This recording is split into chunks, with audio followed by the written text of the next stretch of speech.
आप सबों को जय मसीह की। एक और बार जीवित वचनों के द्वारा आपके सामने खड़े रहने का एक सुनहरा मौका परमेश्वर ने दिया, इसलिए मैं परमेश्वर का धन्यवाद देना चाहता हूँ। हाल ही में कुछ बातों को मैंने जो पढ़ा उसकी ओर मैं आपका ध्यान लेकर जाना चाहता हूँ। आइए उससे हम देखें और समझें। हाल ही में जब मैं अखबार को पढ़ रहा था, मेरी नज़रें एक खबर की ओर गई जिसे पढ़कर मैं बहुत ही उत्तेजित हो गया। हाँ मेरे प्रियो, भारत इस समय कोविड के दूसरे लहर का सामना कर रहा है। ये दूसरा लहर बहुत ही दुखदायक था और बहुतों के जान को ले लिया, इस बात से हम अनजान नहीं हैं।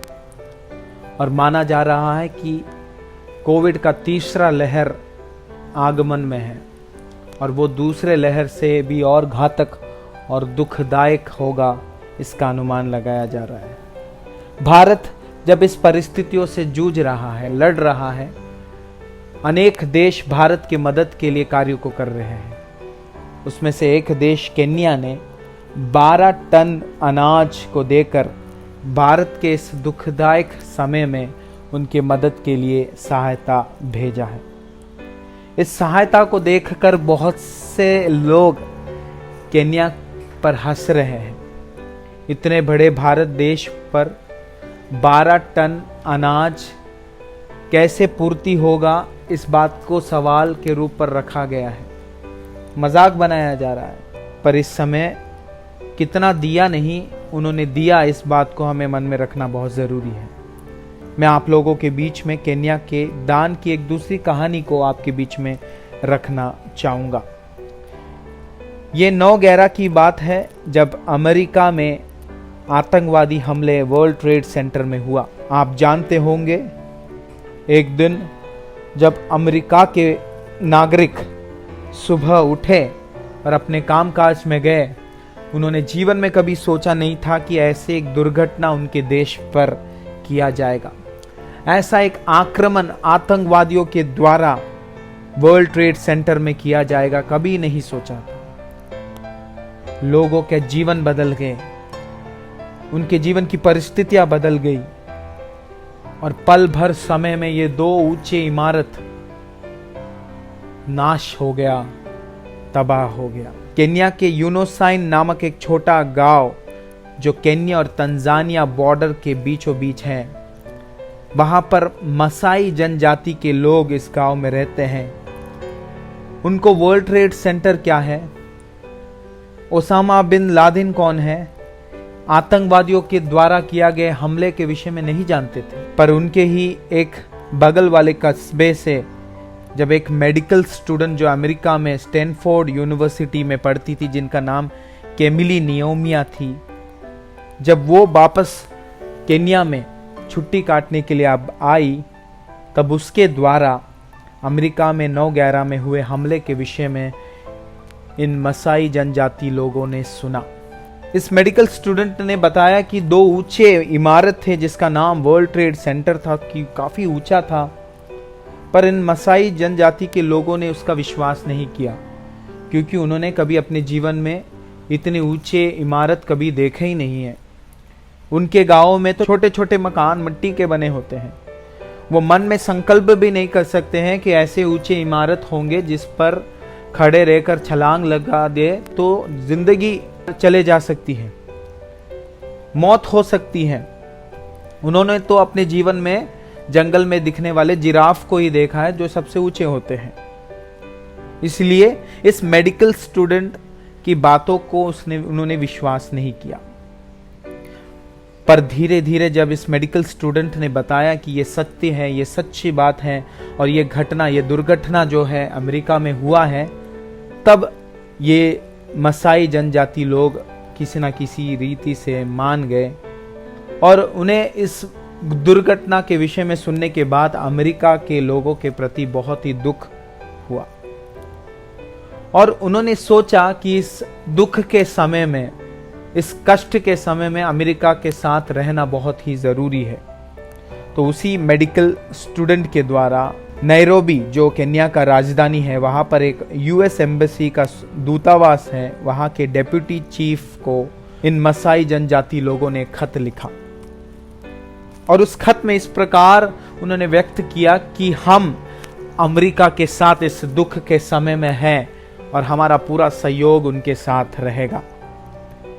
इस खत को प्राप्त करने के बाद उस डेप्यूटी चीफ ने सोचा कि हम इस गांव और गांववासी, इस मसाई जनजाति के लोगों को हम जाकर मिलेंगे।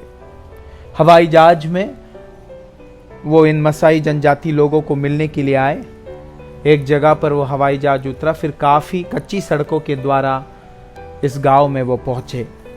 जैसे ये मसाई जनजाति जिस गांव में रहते थे वहां प्रवेश किया, उन्होंने देखा एक बड़ा समूह मसाई जनजाति का उनके इंतजार में था। जैसे ही उन्होंने उस गांव में प्रवेश किया, बहुतों ने उनका स्वागत किया और उसमें से एक सबसे बुजुर्ग एक व्यक्ति, जो हो सकता है उस मसाई जनजाति का मुखिया होगा, एक बूढ़े से बुजुर्ग व्यक्ति सामने आकर इस डेप्यूटी चीफ के हाथ में एक रस्सी को थाम देते हैं।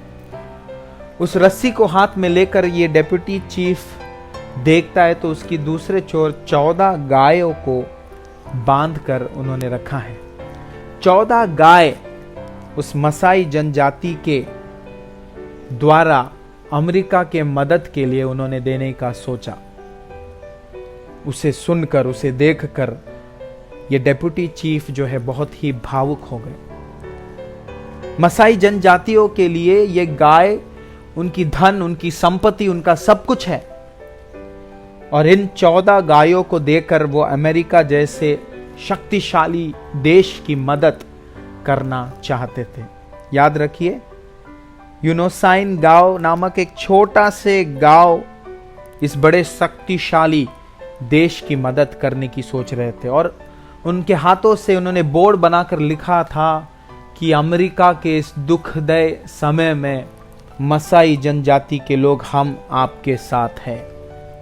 इस डेप्यूटी चीफ ने उनके उस भेंट को स्वीकार किया और उन 14 गायों को अमेरिका लेकर जाना मुश्किल था। ट्रांसपोर्टेशन का दिक्कत, कागज पत्र बनवाना, ऐसे काफ़ी सिलसिले थे।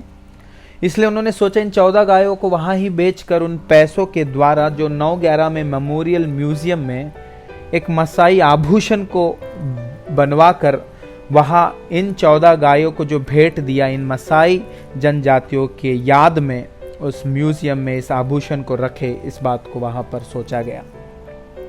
और जब ये बात अमेरिका के नागरिकों को पता चला तो उन्होंने काफ़ी पिटीशन ऑनलाइन दाखिल किया कि हमें ये आभूषण की ज़रूरत नहीं है, हमें वो 14 गाय जो चाहिए, जो उन्होंने भेंट के द्वारा हमें दिया था वही हमें चाहिए। इस प्रकार की बातों को उन्होंने रखा। मेरे प्रियो, यहाँ पर इन मसाई जनजातियों के लोगों ने अपने 14 गायों को अमेरिका जैसे संपन्न देश की मदद के लिए वहाँ पर दिया। हाँ, यही मसाई जनजाति के लोग, यही केन्या के लोग आज हमारे भारत को भी 12 टन अनाज को देकर हमारी मदद की। 12 टन को ना देखिए, पर उससे कई अधिक उनके मन, उनके हृदय को देखिए, जो सहायता के लिए तत्पर रहते हुए आगे आते हैं। भले जो दिया बहुत कम होगा, पर मैं विश्वास करता हूँ वो बहुत ही अधिक एक प्रेम जो उन्होंने व्यक्त किया है, जो मदद करने की सोच है, वो कितने हजारों टन से भी अधिक है, मैं विश्वास करता हूँ। मेरे प्रियो, इन मसाई जनजातियों से हम भी सीखना है, कितना देना नहीं, पर देने के लिए हम तैयार होना है। ये सच्चाई, ये सत्य की बातें हमें सीखना बहुत ज़रूरी है। आमीन, हालेलुया। तो आपने देखा होगा किस प्रकार मसाई जनजाति के लोग जो केन्या से हैं, उन्होंने एक 12 टन अनाज को देकर भारत की मदद की। हाँ मेरे प्रियो, 12 टन पूरे भारत के लिए बहुत ही कम है, हम समझ सकते हैं। बहुतों ने उनका मजाक उड़ाया, बात सही है, पर उनके हृदय को देखिए। उनके पास ज़्यादा कुछ धन संपत्ति नहीं है।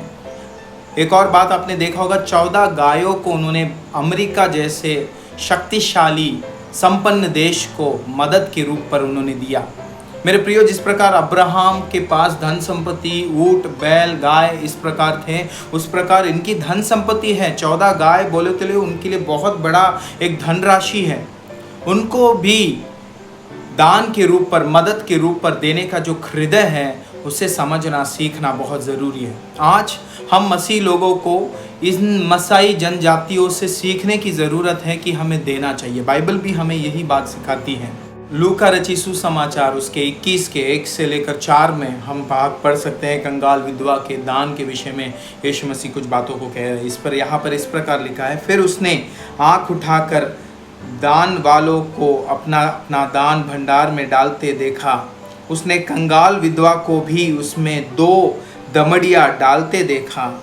तब उसने कहा, मैं तुमसे सच कहता हूँ कि इस कंगाल विधवा ने सबसे बढ़कर डाला है, क्योंकि उन सब ने अपनी अपनी बढ़ती में से दान में कुछ डाला है, परंतु इसने अपनी घटी में से अपनी सारी जीविका डाल दी है। आमीन, हालेलुया। लूका रचित सुसमाचार में हमें एक समझ मिलती है कि परमेश्वर उस विधवा स्त्री के द्वारा डाले गए दान को बहुत डाला है, इस प्रकार कहती है। मरकुस रचित सुसमाचार में यदि इसी भाग को हम पढ़े, उसके 12 के 41 से 44 तक अगर पढ़े, तो वहाँ पर 41 में इस प्रकार वचन में मरकुस में लिखा है कि वो मंदिर के भंडार के सामने बैठकर देख रहा था कि लोग मंदिर के भंडार में किस प्रकार पैसे डालते हैं। आमीन। हमारा परमेश्वर, यहाँ पर लिखा है यीशु मसीह मंदिर के सामने, मंदिर के भंडार में कौन कौन डाल रहे हैं बड़े ध्यान से देख रहा है। परमेश्वर आज स्वर्ग से भी हमें देखता है। मैं विश्वास करता हूँ इन मसाई जनजाति लोगों को भी परमेश्वर ने देखा होगा, उनके मन कैसे दूसरों की मदद करने के। हाँ, वो विश्वास में नहीं है, हाँ वो विश्वासी नहीं है, प्रभु की आराधना नहीं करते हैं, पर एक इंसानियत के रूप से जो हृदय उनका मदद करने का था, आज हम मसीहों के जीवन में वो है या नहीं, सोचना बहुत ज़रूरी है। यहाँ पर मरकुस रचित सुसमाचार में यीशु मसीह ध्यान से मंदिर में कौन कौन दान डाल रहे थे, इस बात को देख रहे थे, ध्यान से देख रहे थे। बहुत से अमीर लोग आए, बहुत से पैसों को डाला, पर एक कंगाल विधवा स्त्री, वहाँ पर वचन में लिखा है कंगाल विधवा स्त्री हाथों में मुट्ठी में पकड़कर 2 दमड़ियों को वहाँ पर क्या कर रहे हैं, दान डाल रहे हैं। हालेलुया। बहुत कम है वो पैसे। आज के ज़माने में 1 रुपया या 2 रुपया डालने के बराबर, और दूसरा एक व्यक्ति अगर 500 का नोट डाल रहा है तो 1 रुपया या 2 रुपये डालने के बराबर है। ये विधवा स्त्री हो सकता है उसने अपने मुट्ठी भर पकड़कर उसने उस दान की उस दान पेटी में उस 2 दमड़ियों को हाथ में मुट्ठी भर भर कर उसने वहाँ पर उसमें डाला। परमेश्वर कहता है इस विधवा स्त्री ने सबसे अधिक डाला। हम मनुष्य की सोच में अगर सोचे तो हम हिसाब निकालते हैं कि सबसे अधिक किसने डाला, ओ 500 रुपये, 1000 रुपये, 2000 रुपये।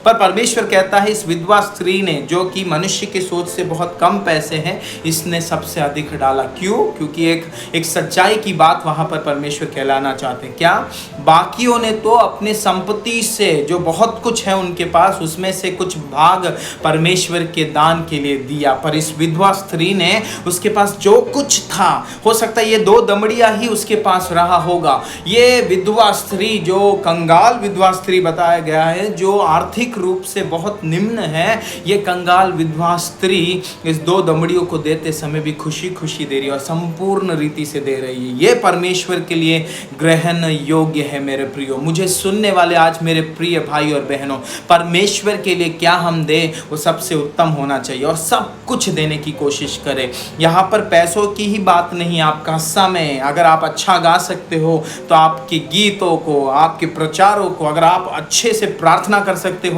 तो कुछ घंटे मिलकर परमेश्वर की उपस्थिति में प्रार्थना करने का समय, जो प्रतिभाएं परमेश्वर ने आपके जीवन में दिया है उसे बखूबी से पूर्ण रूप से परमेश्वर की उपस्थिति में रखना है, ताकि परमेश्वर उसे इस्तेमाल कर पाए परमेश्वर के राज्य के महिमा के लिए। प्रभु यीशु मसीह दान पेटी में ध्यान से देख रहे किसने डाला किसने नहीं। तो मैं विश्वास करता हूँ आज हमारे हाथों को भी परमेश्वर देखते हैं, जब हम परमेश्वर की सेवकाई और परमेश्वर के राज्य के निर्माण के लिए जब देते हैं। मेरे प्रियो, आज जो कुछ भी है अगर दोगे तो निश्चय उसका भलाई, उसकी आशीष परमेश्वर आपके जीवन में देगा। इन मसाई जनजातियों के लोगों ने, हालेलुया, 14 गायों को अमेरिका जैसे संपन्न देश को मदद देने के लिए देगा। वहाँ के दूतावास जो डिप्टी चीफ थे वो भावुक हो गए। वो इतनी गरीब देश सामने आए हमारे जैसे संपन्न देश की मदद करने के लिए। उन्होंने ठुकराया नहीं, स्वीकार किया, उनके प्रेम को स्वीकार किया, उनकी भावनाओं को समझकर उनके प्रेम को स्वीकार किया। 12 टन अनाज पूरे भारत देश के लिए काफ़ी नहीं है, मैं समझ सकता हूँ, पर उनके प्रेम को देखिए। जिस प्रकार भारत इस कोविड समय में दुख के क्षण में है, दुख की समस्याओं से घेरी हुई है, प्रतिकूल अवस्था में है, हम लड़ रहे हैं, ऐसी परिस्थिति में हमारे साथ देने के लिए ये मसाई जनजाति केन्या के लोगों ने 12 टन के अनाज को देकर हमारी मदद करने की स्वीकार। परमेश्वर बहुतायत रूप से इन सब पर आशीष दे। परमेश्वर की कलीसिया के मेरे प्रिय भाई बहनों, हालेलुया, इन दिनों में हम ऐसे ही जनजाति के लोग बने, मसाई जनजाति के जैसे लोग बने, जिनके मन दूसरों की मदद करने के लिए तत्पर रह पाए, जिनके मन, जिनके हृदय खुले दरवाजे की तरह खुले हो और दूसरों की मदद करने की सोच विचार में रहे, ऐसे लोग हम बने। परमेश्वर निश्चय हमें आशीषित करेगा। परमेश्वर आप सबों के जीवन में बहुत आयत आशीषों को दे। सबको जय मसीह की।